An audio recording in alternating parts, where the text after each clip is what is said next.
Hello everyone, welcome back to my videos. It is time to go back to the past one more time. Today I'm going to be talking about how successful the League of Nations was during the 1920s.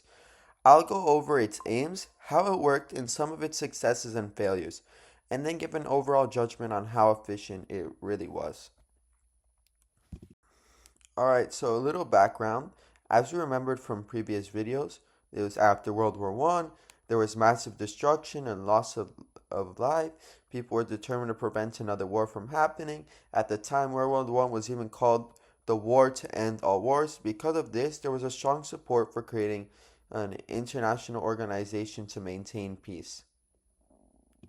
Alright, so a little recap from 2.1 on how the League was created.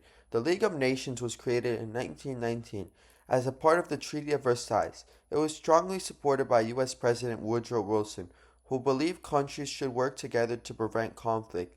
The main goal of the League was to maintain peace throughout cooperation. The aims of the League of Nations. So, the League of Nations had several key aims. First, it wanted to prevent future wars.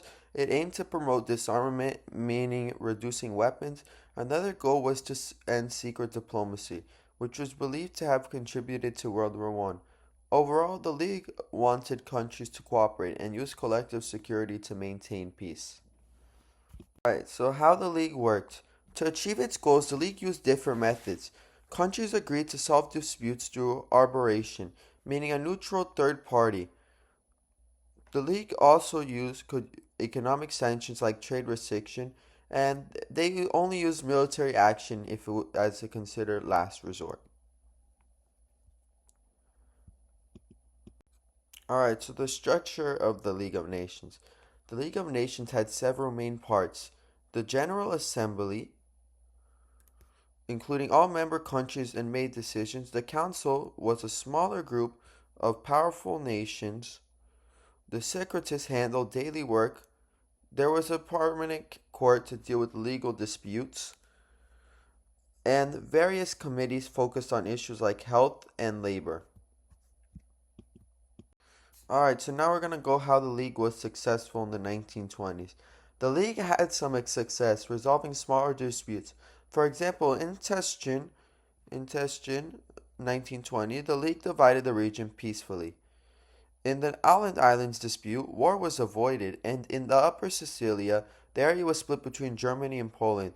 Three cases show the League could be efficient in certain situations. Example of a successful intervention, Greece and Bulgaria. One clear success was the Greece-Bulgaria dispute in 1925. Greece invaded Bulgaria after a border incident.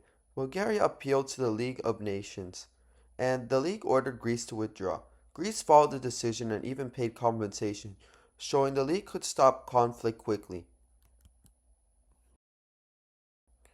Failures of the League. However, the League also had important failures. In Vilna, Poland ignored the League's orders.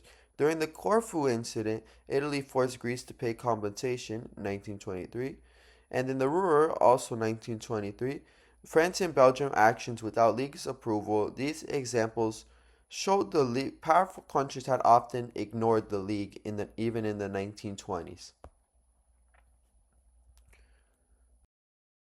The weakness of the League.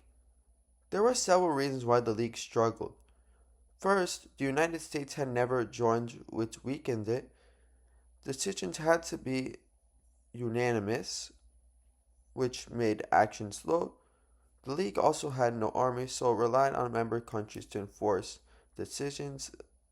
Finally, countries would put their own interests first when in this. Colonial powers protected their empires, and trade interests often interrupted these League of Nations principles. So the success of the the agencies. Despite its weakness, the League had major successes through its agencies. It helped return around 400,000 prisoners of war. It supported refugees by creating them a Nassen passport. It also improved public health and helped reduce slavery in some regions. Economic and social impacts. The League also helped countries economically. It provides loans to countries like Austria and Hungary. helping them recover throughout the International Labor Organization. It improved working conditions. It also worked on issues like child welfare, disease prevention, and drug control. Overall judgment. Overall, the league had both successes and failures. It was efficient in solving smaller disputes and improving people's lives. However, it struggled to control powerful countries and had serious structural weaknesses. This limited its overall effectiveness. Conclusion. In conclusion, the League of Nations was only partially successful in the 1920s. It made important contributions to peace and international cooperation, but it was too weak to prevent major conflict. Even so, it was important to step towards further organizations like the United Nations. So you could say the League showed that international cooperation was possible, but also revealed how difficult it was to maintain peace without strong support from powerful countries. All right, I would like to thank you all for listening today, and I really hope you all have a blessed day. Thank you for being back to history. Now, let's go back to the modern times and enjoy ourselves. Bye, everyone. Have a good one.